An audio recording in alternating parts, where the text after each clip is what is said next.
ابو ہریرہ رضی اللہ تعالیٰ عنہ ارشاد فرماتے ہیں کہ آقا کریم صلی اللہ تعالیٰ علیہ وسلم نے ارشاد فرمایا، اگر کوئی بندہ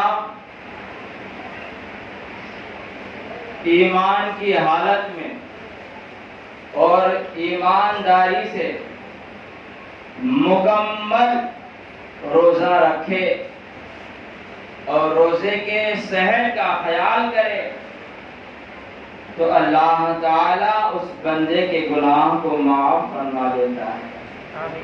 اتنا ہی نہیں، اگر کوئی بندہ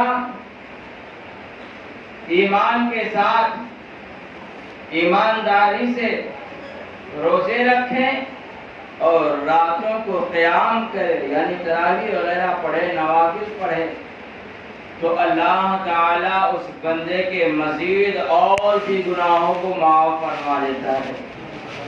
اتنا ہی نہیں، اگر کوئی بندہ ایمان کی حالت میں ایمانداری سے روزے رکھے، قیام کرے راتوں کو، اور دل میں یہ ارادہ رکھے کہ میں جو ہے شب قدر کی راتوں کو تلاش کر رہا ہوں، تو اللہ تعالیٰ اس بندے سے اس قدر خوش ہو جاتا ہے کہ اس کے تمام گناہوں کو بخش دیتا ہے۔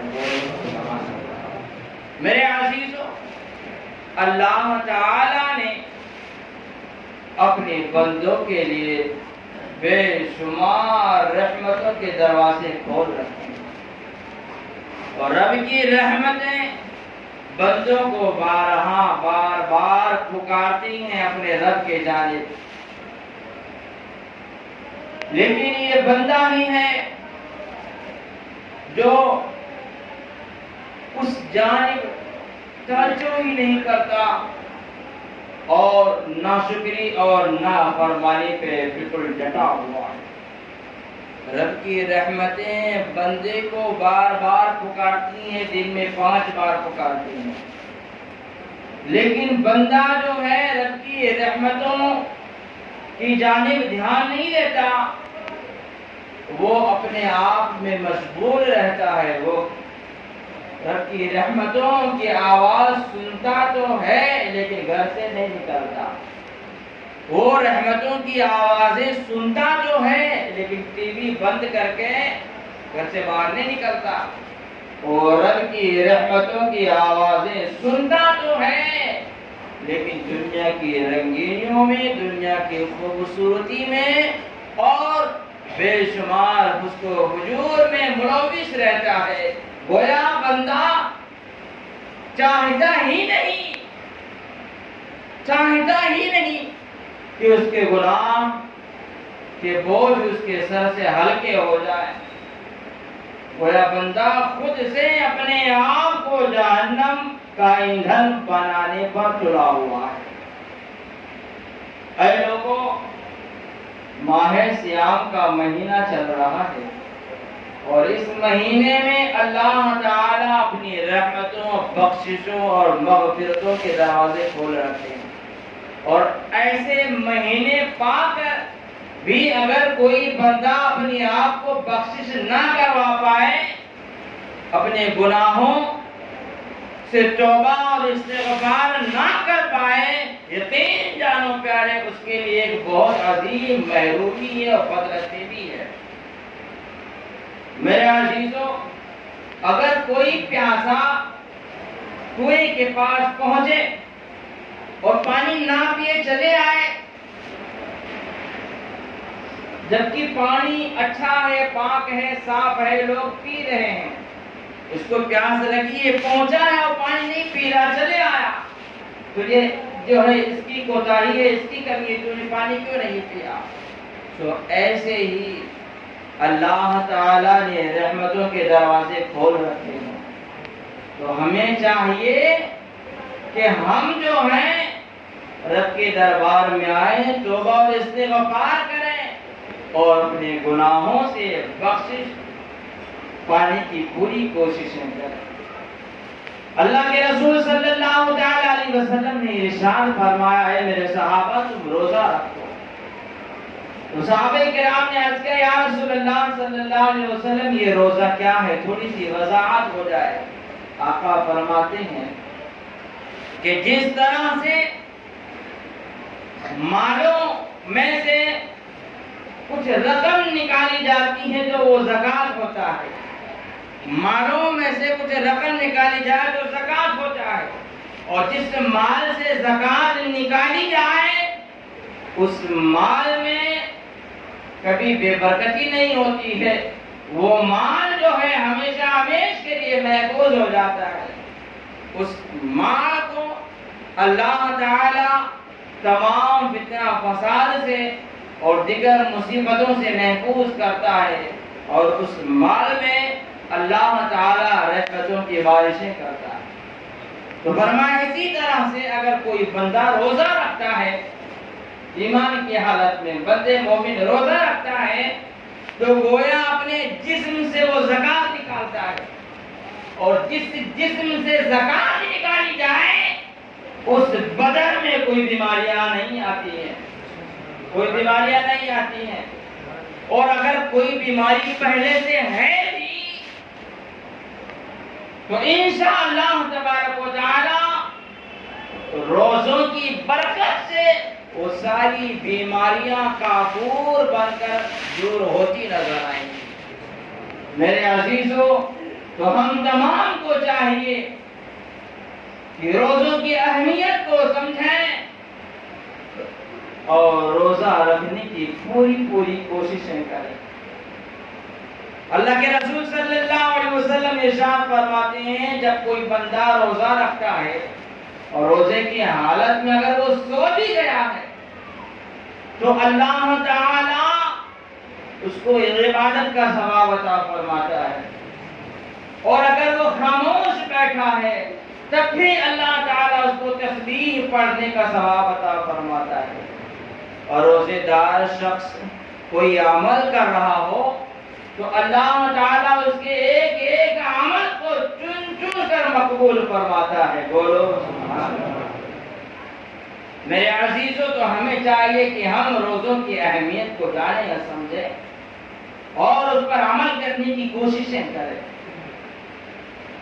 اللہ کے رسول صلی اللہ علیہ وسلم نے فرمایا بروز قیامت جہاں لوگ پریشان ہوں گے، نفسی نفسی کا عالم ہوگا، لوگ پیاس میں ملوث ہوں گے، کچھ لوگوں کو بڑی شدت کی بھوک لگی ہوگی، کچھ لوگ پسینوں میں ڈوبے ہوں گے، کچھ الگ عذاب میں مصیبتوں میں ملوث ہوں گے، جس کا جیسا گناہ ہوگا لوگ ویسے مصیبتوں میں ملوث ہوں گے، اور نفسی نفسی کا عالم ہوگا، کوئی کسی کا نہیں ہوگا۔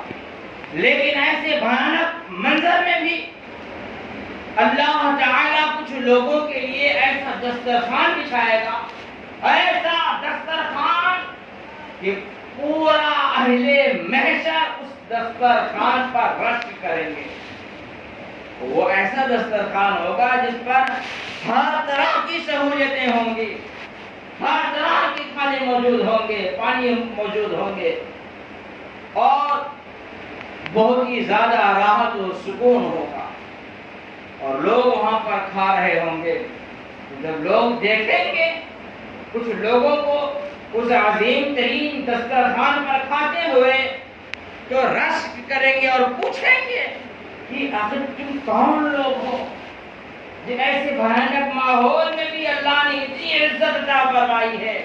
تو غیب سے آواز آئے گی، یہ وہی لوگ ہیں جن لوگوں نے اپنے رب کی رضا کے لیے، اپنے رب کی خوشنودی کے لیے بھوکے اور پیاسے رہ کر روزہ رکھا تھا۔ یہ وہی لوگ ہیں، ان کو پیاس لگی تھی، ان کو بھوک لگی تھی، ان کو بیماریاں پکڑ رکھی تھیں، لیکن اس کے باوجود بھی انہوں نے روزہ رکھا۔ تو یہ روزے دار لوگ ہیں جن کے لیے اللہ نے اتنا عظیم الشان دسترخوان بچھایا ہے۔ تو وہ لوگ ماتھا پکڑ کر بیٹھ جائیں گے کہ کاش کہ ہم نے بھی روزوں کی اہمیت کو جانا ہوتا، سمجھا ہوتا، اور روزوں کو چھوٹے چھوٹے بہانے بنا کر توڑا نہیں ہوتا۔ تو کاش کہ آج میں بھی اس دسترخوان پر ہوتا تو لوگ ایسے ماتھا پکڑ کر بیٹھیں گے. تو میرے عزیزوں اب بھی وقت ہے، اب بھی وقت ہے. اگر ہم نے روزے ترک کیے ہیں تو ہمیں چاہیے کہ اس کی بھرپائی کریں، اور آنے والے جتنے بھی روزے ہیں ہر ایک روزے کو مکمل طریقے سے ادا کرنے کی پوری کوششیں کریں. رسول اعظم صلی اللہ تعالی علیہ وسلم ارشاد فرماتے ہیں کہ جب میں سدرۃ المنتہا پر معراج کی شب جبریل امی کے ساتھ پہنچا تو میں نے وہاں ایک فرشتے کو دیکھا، بڑا عجیب و غریب فرشتہ. میں نے جو ہے اس سے قبل اس فرشتے کو نہیں دیکھا تھا، بڑا عجیب و غریب تھا.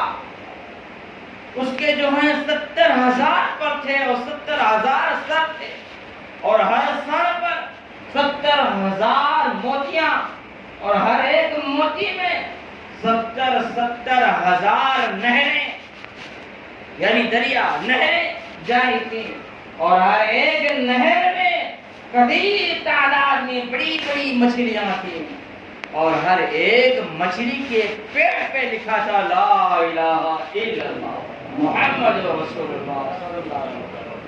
آقا فرماتے ہیں کہ وہ فرشتہ جب اللہ کی تصویر بیان کرتا تھا تو اس کی زبان میں، اس کی آواز میں اتنی مٹھاس تھی کہ اللہ کا عرش ہل پڑتا تھا، اللہ کا عرش جو جھوم جایا کرتا تھا.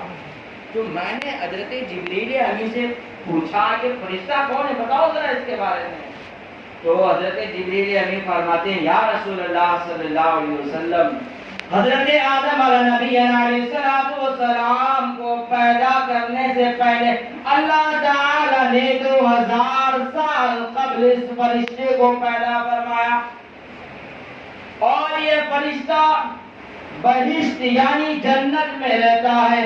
جنت میں ایک چراگاہ ہے اور ایک درخت لگا ہوا ہے، اسی میدان میں درخت کے نیچے یہ رہا کرتا ہے. اللہ کے رسول نے فرمایا اس کا کام کیا ہے؟ تو حضرت جبریل فرماتے ہیں یا رسول اللہ صلی اللہ علیہ وسلم، یہ فرشتہ شب و روز اللہ اور اس کے محبوب اور روزے دار بندوں پر درود و سلام پڑھتے رہتا ہے. بولو سبحان اللہ. میرے عزیزوں، تو جو لوگ روزے رکھتے ہیں ان پر اللہ کے معصوم فرشتے درود و سلام پڑھتے ہیں. اندازہ لگاؤ کہ روزے دار لوگ کتنے مقدس ہو جاتے ہیں جب وہ روزہ رکھ لیتے ہیں. تو ہم تمام کو چاہیے پیارے کہ ہم لوگ روزوں کی اہمیت کو جانیں اور اسے پورا کرنے کی پوری کوششیں کریں. یہ تو رہی بات روزے کی اہمیت اور فضیلت.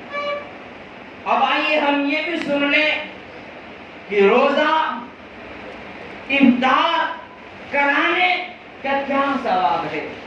آقا کریم صلی اللہ تعالی علیہ وسلم ارشاد فرماتے ہیں اے میرے صحابہ، تم جو ہے روزے داروں کو افطار کرایا کرو.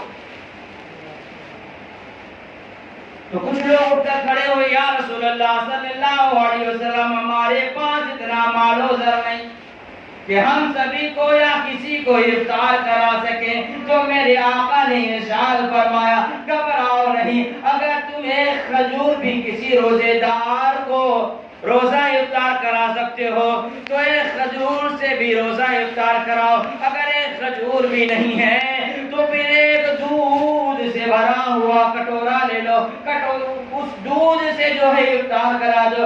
اگر یہ بھی نہیں ہے تو پانی سے افطار کراؤ، پانی سے افطار کراؤ.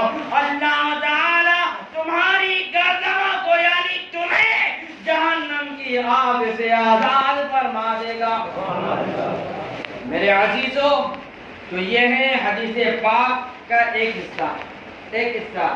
دوسرے حصے میں آقا فرماتے ہیں اگر کسی بندے نے کسی روزے دار کو پیٹ بھر کے افطار کرایا تو بروز قیامت میں اس بندے کو اپنے ہاتھوں سے جامع کوثر پلاؤں گا. بولو سبحان اللہ. میرے عزیزوں، تو یہ کوئی معمولی شرف تو نہیں ہے، بہت ہی عظیم ترین شرف ہے۔ تو ہم تمام کو چاہیے پیارے کہ جہاں ہم خود اپنی افطاری کا خیال رکھتے ہیں وہیں پر پڑوسیوں کے بھی افطاری کا خیال رکھیں۔ آپ کے علاقے میں کچھ غریب یتیم یا بیوہ ہیں تو ان کی افطاری کا خیال رکھیں۔ یاد رکھیں پیارے، جو روزہ رکھتے ہیں نا، اللہ نے ان کو بڑا صبر عطا کیا ہوتا ہے۔ وہ پانی پی کر افطار کر لیں گے پر تمہیں بولنے نہیں آئیں گے، بولنے نہیں آئیں گے۔ اب ہم کو تو جنت چاہیے نا، ہم کو تو حضور علیہ السلام کے ہاتھوں سے جامع کوثر چاہیے، ہم کو ثواب چاہیے، تو ہم خود آگے بڑھیں اور ایسوں کی تلاش کریں اور ان تک کے افطاری پہنچانے کی پوری کوششیں کریں۔ الحمدللہ مسجد اعظم میں اپنے گھروں سے لوگ کثیر تعداد میں افطاری بھیجتے ہیں اور اچھی تعداد میں لوگ یہاں پر افطار بھی کرتے ہیں، لیکن چند پکوڑیاں اور کچھ رگڑے اور کچھ کلیکا وغیرہ بھیجے تو اس کا مطلب یہی ہے کہ آپ نے جو ہے منہ میٹھا کرا دیا، یعنی ان کا افطار ہو گیا ہے، آپ نے اپنی گردن کو جہنم کے آگ سے آزاد کیا ہے، یہی ہوا۔ لیکن ایک مومن کو جو اصل میں رسول اعظم صلی اللہ علیہ وسلم کے ہاتھوں سے جامع کوثر چاہیے، جامع کوثر چاہیے، تو ہمیں جو ہے یہ کرنا ہوگا کہ ایک روزے دار کو پیٹ بھر کھلانے کی کوششیں کرنی ہوگی، اور ایک مسلم علاقے کا ماحول یہ ہونا چاہیے، نوجوانوں کے اندر ایک جاگرکتا ہونی چاہیے کہ وہ 30 دن ڈیگ پکائیں، 30 دن ڈیگ پکائیں، اور نوجوانوں کو جو پتہ ہی ہوتا ہے کہ علاقے میں کتنے ایسے لوگ ہیں جو بے روزگار ہیں، ان کے گھر میں افطاری کے سامان نہیں ہے، یا کتنی بیوائیں ہیں یا کتنے یتیم ہیں، انہیں ہر گلی پتہ ہوتا ہے، تو انہیں چاہیے، ذمہ داری ہے نوجوانوں کی، انہیں چاہیے کہ وہ ہر گھر افطار پہنچائیں، کوڑے بان مار کر پہنچائیں۔ میرے عزیزوں، ہمیں جنت چاہیے، ہمیں ثواب چاہیے، ہمیں رسول اعظم صلی اللہ علیہ وسلم کے ہاتھوں سے جامع کوثر چاہیے، رسول اعظم صلی اللہ علیہ وسلم کی شفاعتیں چاہیے، تو ہمیں آگے بڑھنا ہوگا اور یہ ساری کوششیں کرنی ہوں گی۔ میرا آقا ارشاد فرماتے ہیں کہ اگر کسی نے کسی روزے دار کو افطار کرایا تو اتنا ہی ثواب اسے بھی ملے گا جتنا روزہ رکھنے والے کو ملا ہے، اتنا ہی ثواب ملے گا۔ اور اگر کوئی روزے دار یہ سوچتا ہے کہ وہ افطار کرائے گا اور میں افطاری کر لوں گا تو میرے ثواب میں سے اس کو آدھا حصہ مل جائے گا، نہیں، ایسا نہیں ہے۔ آپ کا جو ثواب ہے آپ کو ملے گا ہی ملے گا۔ وہ افطار کروا رہا ہے تو افطار کرانے کے بدلے مولا اس کو اتنا ہی ثواب عطا فرمائے گا، الگ سے۔ تو ہم تمام کو چاہیے پیارے کہ ان تمام چیزوں کی اہمیتوں کو جانیں اور سمجھیں اور اس پر عمل کرنے کی پوری کوششیں کریں۔ اور ماہ صیام میں بالخصوص مساجدوں میں اعتکاف کے لیے بیٹھا جاتا ہے۔ فرمایا گیا جس علاقے میں مسجد ہو اور اس مسجد میں اگر کوئی ایک بھی اعتکاف میں نہ بیٹھے تو پورا علاقہ گنہگار ہوتا ہے۔